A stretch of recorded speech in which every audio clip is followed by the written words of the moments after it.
ஆண்டவராகிய இயேசு கிறிஸ்து நாமத்தினாலே உங்களை நான் வாழ்த்துகிறேன். மீண்டுமாக உங்களை சந்திக்கிறதிலே நான் மிகுந்த மகிழ்ச்சி அடைகிறேன். இப்போ நம்ம பிள்ளைங்களுக்கு நம்ம என்ன பண்ண போறோம்னா, என்கிட்ட ஒரு ஷீட் இருக்கு, நான் பிரிண்ட் அவுட் எடுத்து வச்சுருக்கேன். நான் இந்த ஸ்க்ரீன்லேயே நான் போடுறேன். இது நீங்கள் பார்த்தீங்கன்னா நிறைய ஸ்கொயர்ஸ் இருக்கிற மாதிரி தெரியும். இது வந்து ஆக்சுவலாக ஒரு பர்சனாலிட்டி டெஸ்ட் அப்படின்னு போட்டிருக்காங்க. ஓகேங்களா? இப்படி ஸ்கொயர்ஸ் இருக்கிற மாதிரி தெரியும். பிள்ளைங்ககிட்ட நம்ம காமிச்சிட்டு நீங்கள் ஃபஸ்ட்டு என்ன பண்ண போறீங்கன்னா, do you see the circles அப்படின்னு போட்டிருக்கு. இதில் வந்து சர்க்கிள்ஸ் இருக்குது அப்படின்னு இருக்கு. ஸ்கொயர்னா இப்படி சதுரங்கம் நினைக்கிறேன் தமிழில். சர்க்கிள்னா வட்டம். ஓகேங்களா? வட்டம். இந்த மாதிரி சர்க்கிள்ஸ் எத்தனை சர்க்கிள்ஸ் இருக்குதுன்னு நீங்கள் கண்டுபிடிக்கணும் அப்படின்னு நம்ம பிள்ளைங்களுக்கு நம்ம சொல்ல போகிறோம். ஓகேங்களா? ஆனால் இதை பார்க்கறதுக்கு சர்க்கிள்ஸ் இல்லாத மாதிரி தெரியும். ஆனால் இதில் சர்க்கிள்ஸ் இருக்குது. எத்தனை சர்க்கிள்ஸ் இருக்குதுன்னு பிள்ளைங்க கண்டுபிடிக்கணும். இதில் சர்க்கிள் எங்கே இருக்குது? எல்லாம் பாக்ஸாக தானே இருக்குது சார், ஸ்கொயராக தானே இருக்குது. இதில் சர்க்கிள் எங்கே இருக்குது அப்படின்னு ஒரு வேளை பிள்ளைங்க கன்ஃபியூஸ் ஆவாங்க. இல்லை ஒரு சில பிள்ளைங்க கண்டுபிடிச்சிருவாங்க, ஈஸியாக கண்டுபிடிச்சி சொல்லிடுவாங்க.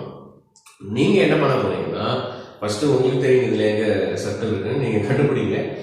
நான் இது பிடிஎஃப் நான் உங்களுக்கு வந்து பிரிண்ட் அவுட் நான் இந்த குரூப்பில் நான் கீழே நான் மெசேஜ் அனுப்புகிறேன், ஃபார்வர்ட் பண்ணுறேன். அதை நீங்கள் பிரிண்ட் அவுட் எடுத்து வச்சுக்கோங்க.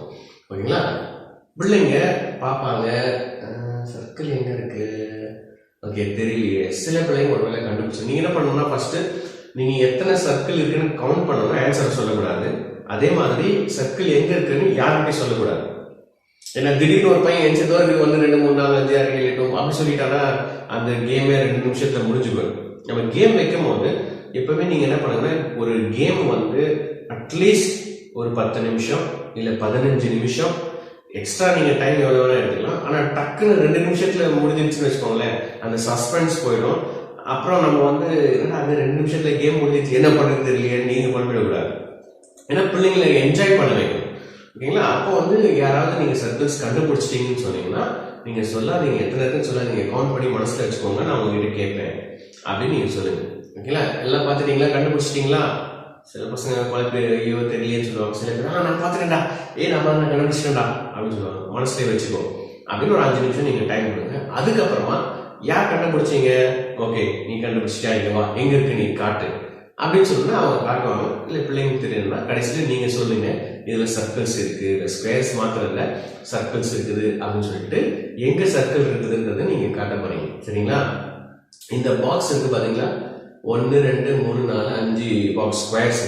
அந்த 2 ஸ்கொயருக்கு நடுவுல ஒரு சர்க்கிள் இருக்கு. 2 ஸ்கொயருக்கு நடுவில் ஒரு சர்க்கிள் நீங்க பாத்தீங்கன்னா தெரியும். பிரிண்ட் அவுட் எடுத்து நீங்க பாருங்க. அப்போ 1 2 3 4 5 6 7 8 9 10 11 12 13 14 15 16 சர்க்கிள்ஸ் இருக்கு. 16 வட்டம் சர்க்கிள்ஸ் வந்து இதுல இருக்குது. அதான் ஆன்சர். இதுல இருந்து நம்ம பிள்ளைங்களுக்கு நம்ம என்ன சொல்லி தர போறோம் அப்படின்னு சொன்னா, ஃபர்ஸ்ட் நம்ம பார்க்கும் போது தெரியாத மாதிரி சர்க்கிள் இல்லாத மாதிரி தெரிஞ்சிச்சு. ஆனா கவனிச்சு பார்க்கும் போது அதுல சர்க்கிள் இருக்குது அப்படின்றத நம்ம கண்டுபிடிச்சோம்.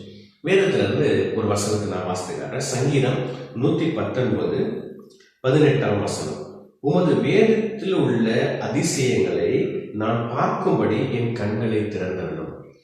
உமது வேதத்தில் உள்ள அதிசயங்களை நான் பார்க்கும்படி என் கண்களை திறந்தரணும். ஃபர்ஸ்ட் நீங்க பார்க்கும்போது கண்ணை திறந்துதான் பார்த்தீங்க, கண்ணை மூடி பார்க்கல. நார்மலா நீங்க பார்க்குற மாதிரி பார்த்தீங்க, ஆனா உங்களுக்கு எதுவுமே தெரியல. ஆனா 2வது தடவை நீங்க பார்க்கும்போது, நான் சொன்ன பிறகு நீங்க பார்க்கும்போது உங்களுக்கு அது கண்ணுக்கு தெரிஞ்சிச்சு. ஏன் முதல் தடவை உங்களுக்கு கண்ணுக்கு தெரியல? ஏன்னா நம்ம அதை கவனிக்கல. வேத வசனத்தை நம்ம படிக்கும் போதும் அந்த வேத வசனத்தை நாம் புரிந்து கொள்ள வேண்டும் என்று சொன்னால் நம்முடைய கண்கள் திறக்கப்படும். தம்பி தங்கச்சி, எத்தனை பேர் நீங்க பைபிள் வாசிக்கிறீங்க டெய்லி? ஒரு சில பிள்ளைங்க கை தூக்குவாங்க. பாருங்க, பைபிள் வாசிக்கிறது ரொம்ப நல்லதுதான். ஆனா வாசிச்சு எனக்கு புரிஞ்சிக்கலன்னா அது வேஸ்ட். நான் வாசித்து, நான் வேதத்தை படிச்சு பைபிள் வாசித்து நான் புரிஞ்சுட்டு அதன்படி நான் நடக்கலன்னு சொன்னா நான் படிச்சது வேஸ்ட் தானே. நான் கதை புக்கு படிச்ச மாதிரி ஆயிடுச்சு. பைபிள் ஒரு கதை புக் இல்லை தம்பி தங்கச்சி. கதை புக்குக்கும் பைபிளுக்கும் என்ன வித்தியாசம்? கதை புக்கை படிச்சுட்டு வச்சுட்டு நம்ம போய் அந்த கதையை மறந்துடுவோம். ஆனா பைபிள் நான் படிக்கும் போது நான் ஒரு விஷயத்த நான் கத்துக்கிறேன். ஓஹோ, பைபிள் எப்படி சொல்லியிருக்கு, அப்ப நான் கத்துக்கிறேன். என்னுடைய லைஃப்ல, என்னுடைய வாழ்க்கையில நான் அதை பிராக்டிஸ் பண்ணணும். அதுதான் வேத புஸ்தகம். அப்போ இந்த வசனத்துல போட்டிருக்கு, உமது வேதத்தில் உள்ள அதிசயங்களை நான் பார்க்கும்படி என் கண்களை திறந்தருளும். ஆண்டவர் என்னுடைய ஆவிக்குரிய கண்களை திறக்கலைன்னு சொன்னா இந்த பைபிளை என்னால புரிஞ்சிக்க முடியாது, இந்த பைபிளை நான் கீழ்ப்படிந்து நடக்க முடியாது. அதனால ஒவ்வொரு நாளும் நீ பைபிள் வாசிக்கிற தம்பி தங்கச்சி தான், ஒருவேளை இது வரைக்கும் பைபிள் வாசிக்கலைன்னா நீங்க பைபிள் வாசிக்க ஆரம்பிங்க. ஒருவேளை உங்களால முடியும்னு சொன்னா நீங்க பிள்ளைங்களுக்கு ஒரு பைபிள் வாங்கி கொடுங்க. ஒரு பைபிள் வாங்கி கொடுங்க. கொஞ்சம் பெரிய பிள்ளைங்க, படிக்க தெரிஞ்ச பிள்ளைங்க, கேளுங்க அவங்க கிட்ட, பைபிள் வாசிக்கிறதுனால உங்க வீட்டுல எந்த பிரச்சனையும் இல்லை தானே, அப்பா அம்மா திட்டுவாங்கன்னு சொன்னா வேண்டாம். இல்ல எங்க அப்பா அம்மா ஒன்றும் சொல்ல மாட்டாங்க, சண்டே கிளாஸ் வரதுல எங்க அப்பா அம்மா அனுப்புறாங்க, பைபிள் வாசித்தா கூட எங்க அப்பா அம்மா ஒன்றும் சொல்ல மாட்டாங்கன்னா அந்த பிள்ளைங்களுக்கு நீங்க ஒரு பைபிள் நீங்க வாங்கி தரலாம். அந்த பைபிளை பிள்ளைங்களை டெய்லி நீங்க படிக்க சொல்லுங்க. முதல்ல சங்கீதத்துல இருந்து படிக்க சொல்லுங்க. ஒவ்வொரு டெய்லி ஒவ்வொரு சங்கீதம் வாசி, டெய்லி ஒரு நீதிமொழிகள் வாசி. அப்படி பிள்ளைகளை பைபிள் படிக்கிறதுக்கு பிள்ளைங்களை என்கரேஜ் பண்ணுங்க.